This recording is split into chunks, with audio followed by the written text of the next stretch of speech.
विनंती.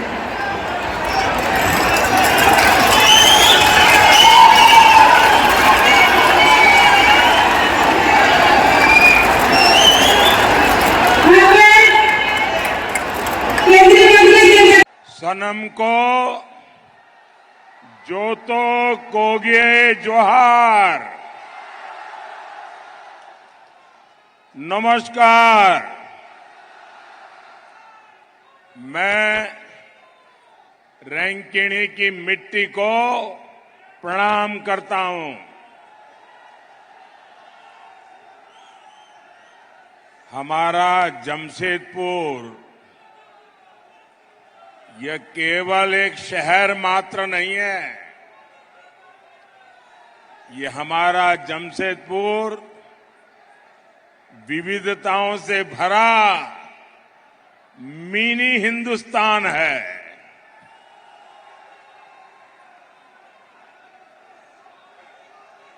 इसलिए जमशेदपुर का आशीर्वाद मिलना ऐसा लगता है जैसे पूरा देश आशीर्वाद दे रहा है. यहां एक बेटी एक बढ़िया चित्र बना करके ले आई है. वहां एक नौजवान भी कोई चित्र वगैरह लेकर के आए हैं. जरा एसपी जी वगैरह उनसे ले लें चित्र. ये बच्चे बड़े उत्साह से देखिए. वो दूसरा एक नौजवान भी ले आया है. हाँ, कलेक्ट कर लीजिए भाई इन बच्चों को. अच्छा, आप अपना नाम लिख देना, मैं आपको चिट्ठी लिखूंगा. पीछे अपना नाम लिख देना. अपना नाम पता आराम से लिखो बेटा, आराम से लिखो. फिर ये मेरे एसपी जी ये जो साथी है ना उनको दे देना. उधर भी जो बेटा है, बेटे आप भी अपना नाम पता लिख देना. मैं चिट्ठी लिखूंगा आपको.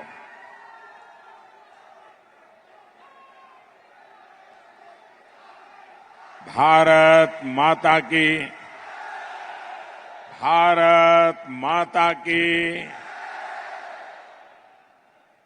आपका उत्साह बता रहा है कि जमशेदपुर में 4 जून को क्या परिणाम आने वाला है. साथियों, मैं बहुत सालों तक भारतीय जनता पार्टी के संगठन का काम करता था और कोई मुझे कहे कि चुनावी रैली है सुबह 10-11 बजे रख लो, तो मैं हाथ जोड़ के कहता था नहीं जी 11 बजे कौन आएगा. ऐसा करो 1 बजे 2 बजे रख लो. मैं जानता हूं 10-11 बजे इतनी बड़ी रैली करना लोहे के चने चबाने वाला काम होता है. लेकिन आज सुबह सुबह जमशेदपुर में इतनी बड़ी जनमेदिनी, ये अपने आप में जन जागृति का एक नया पर्व मैं देख रहा हूं. मैं आपका बहुत बहुत आभारी हूं.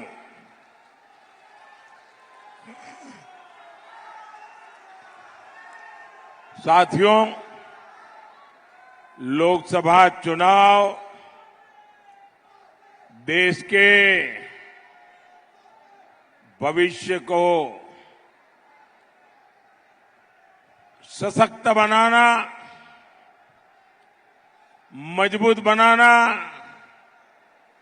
वर्तमान पीढ़ी और आने वाली पीढ़ियों का भी उज्जवल भविष्य निश्चित करने का एक चुनाव है. मेरे प्यारे भाई बहन, ये देश का भविष्य कैसे तय होगा? मैं आपसे पूछता हूं. चुनाव में देश की अर्थव्यवस्था पर बात होनी चाहिए कि नहीं होनी चाहिए? जरा पूरी ताकत से मुझे बताइए जमशेदपुर के लोग, पूरा देश आपको सुनेगा। चुनाव में देश की अर्थव्यवस्था की चर्चा होनी चाहिए कि नहीं होनी चाहिए? चुनाव में उद्योगों, लघु उद्योगों की बात होनी चाहिए कि नहीं होनी चाहिए? साथियों,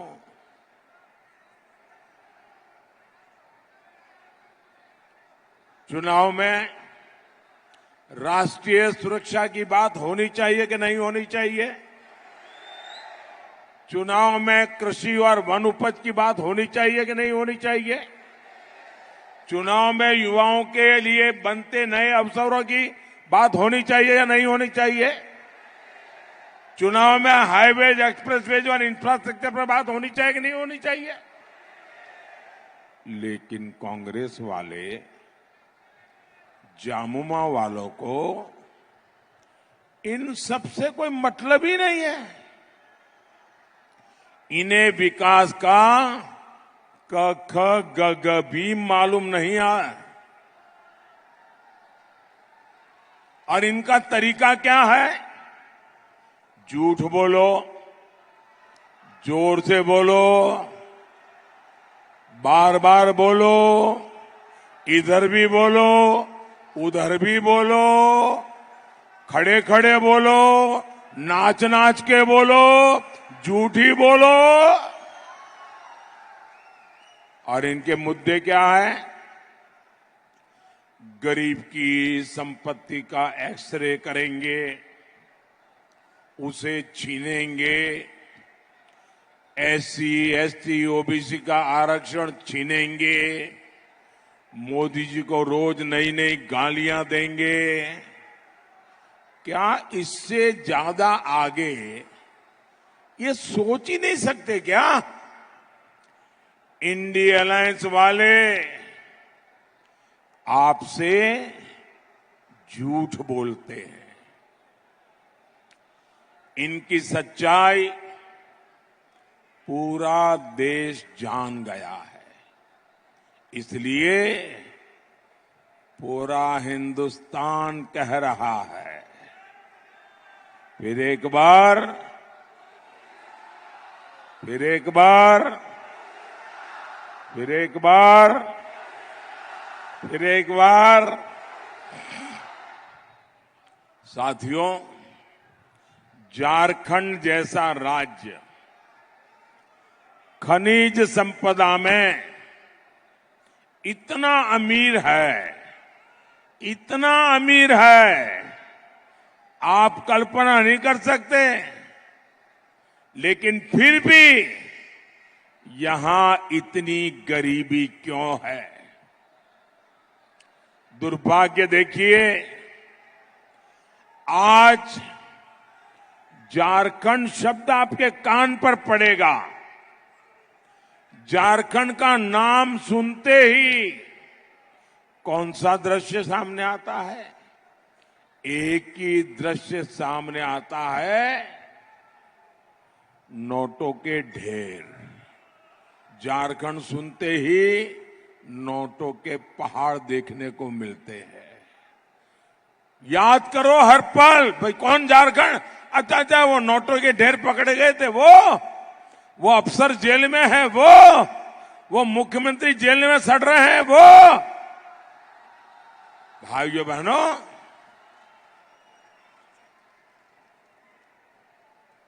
सामान्य मानवी को गरीब रखकर कांग्रेस और जामुमो वालों ने अपने घरों में काली कमाई का अंबर लगा रखा है।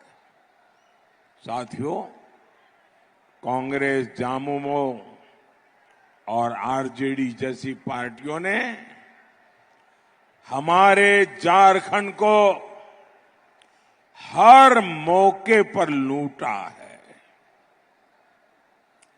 और कांग्रेस भ्रष्टाचार की जननी है। कांग्रेस ने 2G घोटाला किया, कोयला घोटाला किया, अनगिनत घोटालों में कांग्रेस ने लूट के रिकॉर्ड बनाए। आप आरजेडी को देखिए, नौकरी के बदले गरीब से जो बेचारा 2 टाइम की रोटी के लिए नौकरी तलाशता था, ऐसे गरीब की जमीन लिखवा ली, गरीब से जमीन छीन भी ली और बदलाव में नौकरी का वादा किया। जामुमो ने यही गुण, वही आदतें, वही चरित्र कांग्रेस से और आरजेडी से सीखा है। जामुमो ने झारखंड में जमीन घोटाला किया और इन लोगों ने किसकी जमीनें हड़पी? हमारे गरीब आदिवासियों की जमीनें हड़पी, सेना की जमीन तक हड़पने की कोशिश की। सेना की जमीन हड़पना मतलब चोरी करने की आदत कितनी भयंकर होगी, इसका ये उदाहरण है। मैं आपसे पूछता हूं, इनके घरों से जो नोटों के पहाड़ बरामद हुए हैं, वो पैसे किसके हैं? वो पैसे किसके हैं? वो पैसे किसके हैं? वो पैसे किसके हैं? आपका है कि नहीं है? इसके मालिक आप है कि नहीं है? ये आपके बच्चों का हक का पैसा है कि नहीं है? ये आपका पैसा है। भोले भाले मेरे आदिवासी भाई बहनों का पैसा है, दलितों का, पिछड़ा का पैसा है, जो इन लोगों ने लूटा है।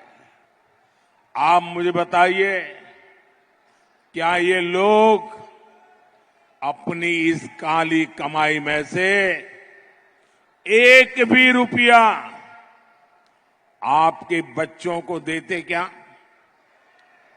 और ये लूट करते हैं ना, तो क्या कहते हैं? अरे भाई, अरबों खरबों लूट लेंगे और वकील को क्या है, अरे जो चाहिए दे देंगे, अदालत से निकल जाएंगे और फिर तो मौज ही मौज है। यानी वकील के लिए भी आपका चोरी का पैसा, ये खेल है इनका। लेकिन मोदी इन बेईमानों के ठिकानों से पैसा बरामद करवा रहा है।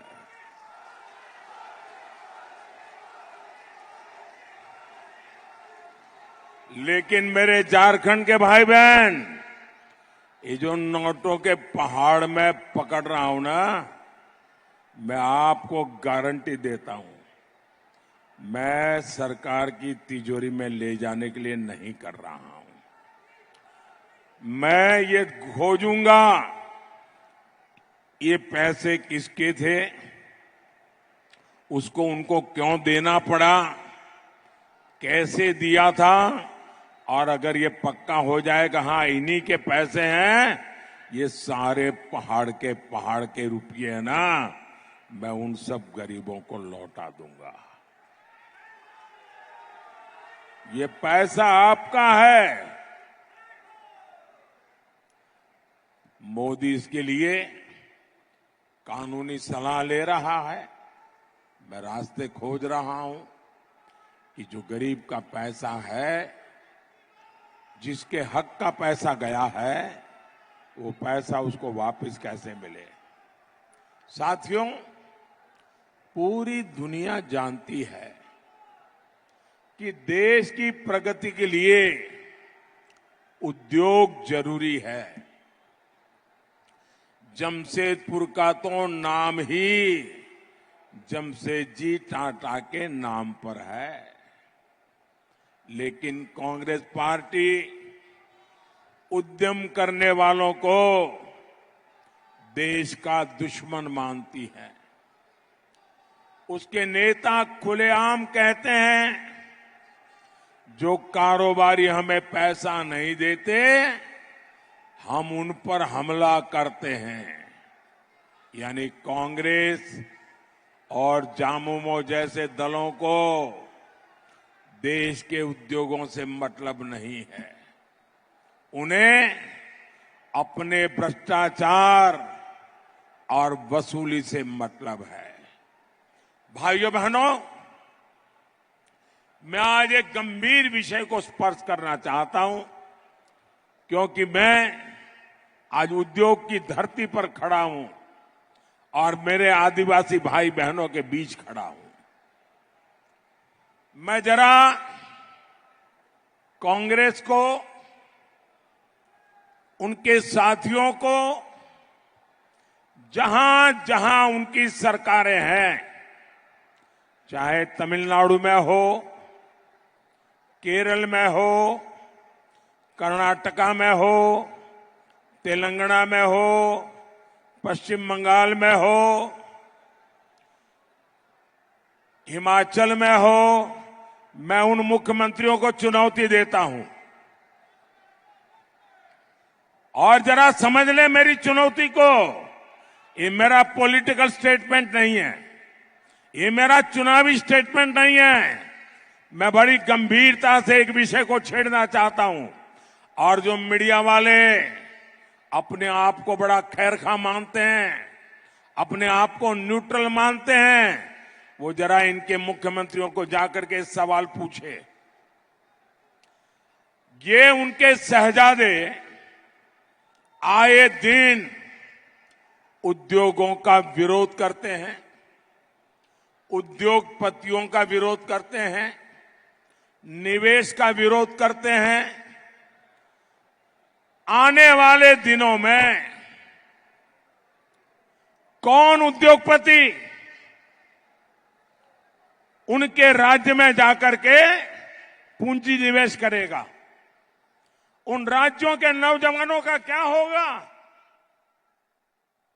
ये महाराष्ट्र में जो लोग चुनाव लड़ने के लिए हमारे सामने हैं, क्या वे शहजादे की इस भाषा को मान्य करते हैं क्या?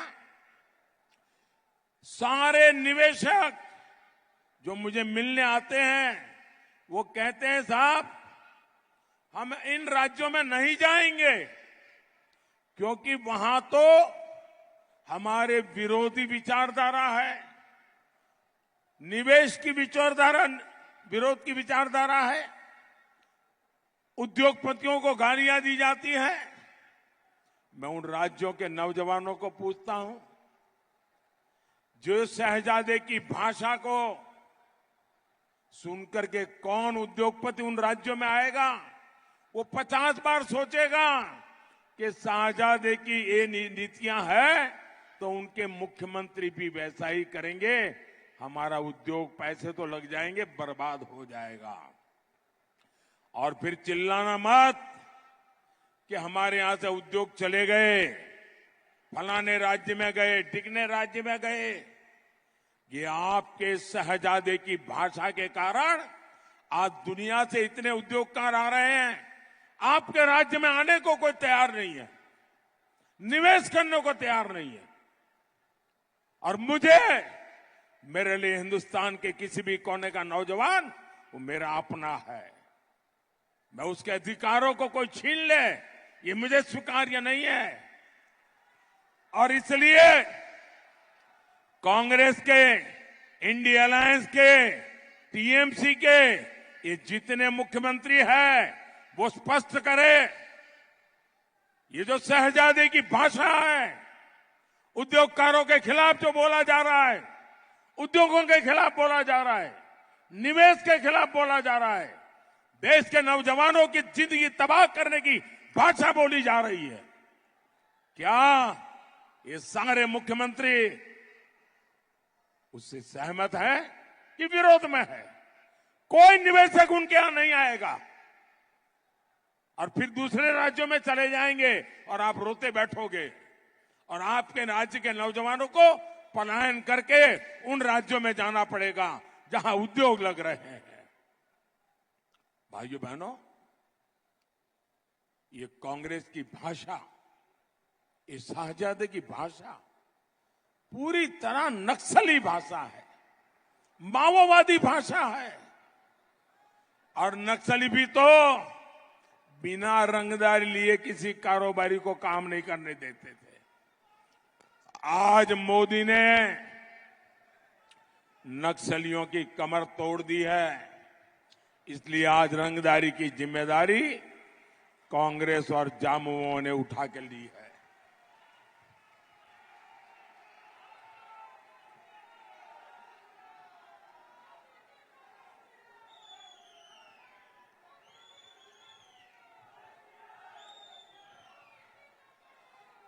आप मुझे बताइए, ये नए नए तरीके से रंगदारी करना, नए नए तरीके से लूट चलाना, नोटों के पहाड़ इकट्ठा करना, ऐसे कांग्रेस जामुमों को एक भी वोट मिलना चाहिए क्या? जरा पूरी ताकत से इन लोगों को एक भी वोट मिलना चाहिए क्या? हर बूथ में से इनका सफाया होना चाहिए कि नहीं होना चाहिए? साथियों, कांग्रेस जैसे दलों ने कभी भी आपकी परवाह नहीं की। इन लोगों ने 60 साल तक गरीबी हटाओ का झूठा नारा दिया। ये मोदी है जो गरीब मां का बेटा है। गरीबी का दर्द क्या होता है वो जो जानता है, जी करके आया है। और इसलिए मैं 10 साल से लगा हूं और अब तक 25 करोड़ गरीबों को गरीबी से बाहर निकाल करके लाया हूं। कांग्रेस ने गरीबों को बैंकों में दरवाजे तक नहीं जाने दिया। मोदी ने 52 करोड़ देशवासियों के जनधन खाते खोले, बैंक के दरवाजे खोल दिए। हमारे देश में करोड़ों गरीबों को सर पर छत भी नसीब नहीं थी।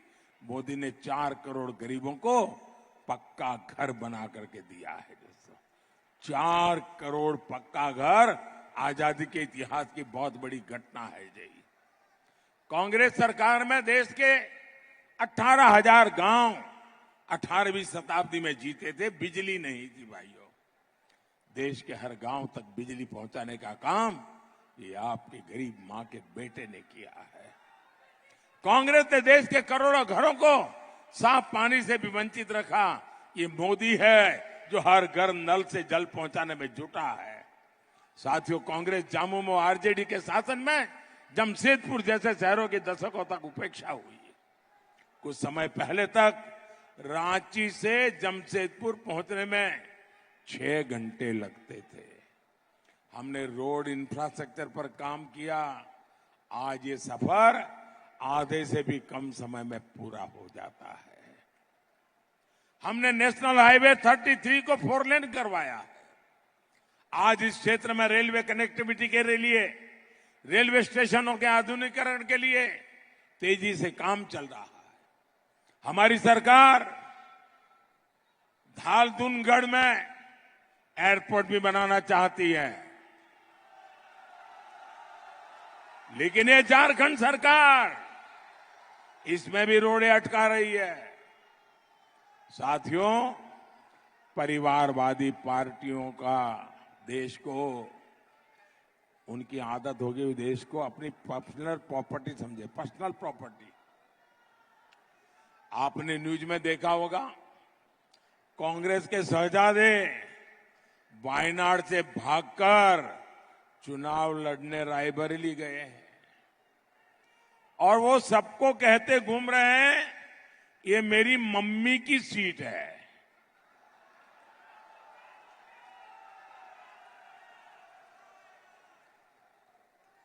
अरे कोई बच्चा स्कूल में पढ़ने जाता है ना, तो भी ये नहीं कहता है कि मेरे पप्पा की स्कूल है, भले वो पप्पा वहां पढ़े हो। ये कहते हैं मेरी मम्मी की सीट है। 8 साल का बच्चा भी ऐसा नहीं बोलता है जी।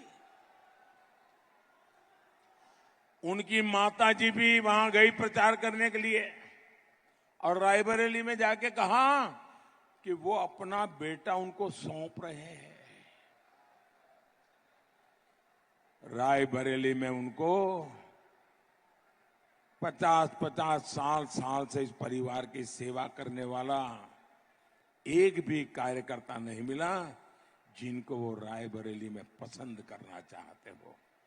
ये प्रॉपर्टी का भाव। और भाइयों बहनों, रायबरेली वाले पूछते हैं कि बेटे को रायबरेली देने आई हो, लेकिन रायबरेली में जब कोविड के कारण लोग परेशान थे, क्या आपको एक बार रायबरेली आने का मौका नहीं मिला क्या? क्या आपने रायबरेली में आकर के कोविड के समय भी क्या एक बार भी पूछा है कि आपका हाल क्या है? और आज कह रही हो कि आप अपने बेटे को रायबरेली सुपुर्द कर दो। आप कल्पना करिए, हमारे लोकतंत्र का मंदिर, हमारी सांसद, ये परिवारवादी लोग संसदीय सीटों का वसीयतनामा लिख रहे हैं। भाइयों बहनों, ये वही लोग हैं जो आपकी विरासत पर टैक्स लगाने की बात करते हैं। यानी जीवन भर कमाएंगे आप, लेकिन आपकी कमाई आपके बच्चों को नहीं मिलेगी। उसे हड़पेगी कांग्रेस, लेकिन संसद की सीट इन्हें अपनी खानदानी जायदाद लगती है। खुद रिटायर हो रहे हैं तो पार्टी के कार्यकर्ता को मौका नहीं मिलेगा, सीट बेटे को मिलेगी। बेटी, आप तस्वीर लेके आई हो, थक जाओगी ऐसे खड़े खड़े। जरा ये तस्वीर भी जरा एसपीजी वाले उन बेटी से ले लेना। अपना नाम पता लिख देना बेटा, नाम पता लिख देना। ऐसी परिवारवादी पार्टियों से हमें झारखंड को बचा करके रखना है। साथियों, परिवारवादी इंडी गठबंधन वालों ने सबसे ज्यादा नुकसान दलित, पिछड़ा और आदिवासी समाज का किया है। खरसावां और गुवा गोली कांड को कौन भूल सकता है? कांग्रेस सरकार ने आम लोगों को, आदिवासियों को यहां सामूहिक नरसंहार किया था।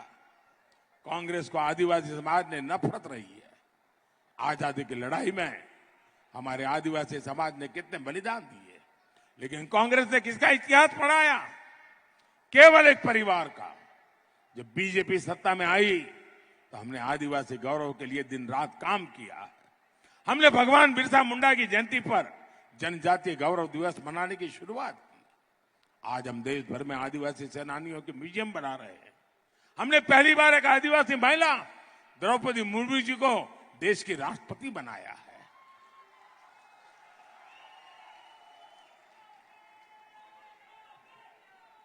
और मैं याद दिलाऊंगा, कांग्रेस ने द्रौपदी मुर्मू जी को भी चुनाव में हराने के लिए कोई कोर कसर नहीं छोड़ी थी।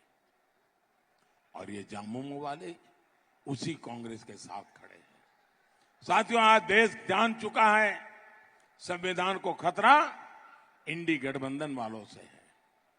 बाबा साहब आंबेडकर धर्म के आधार पर आरक्षण के लिए खिलाफ थे, लेकिन इंडी वाले संविधान बदलकर दलित, पिछड़ा और आदिवासी का आरक्षण बंद करना चाहते हैं।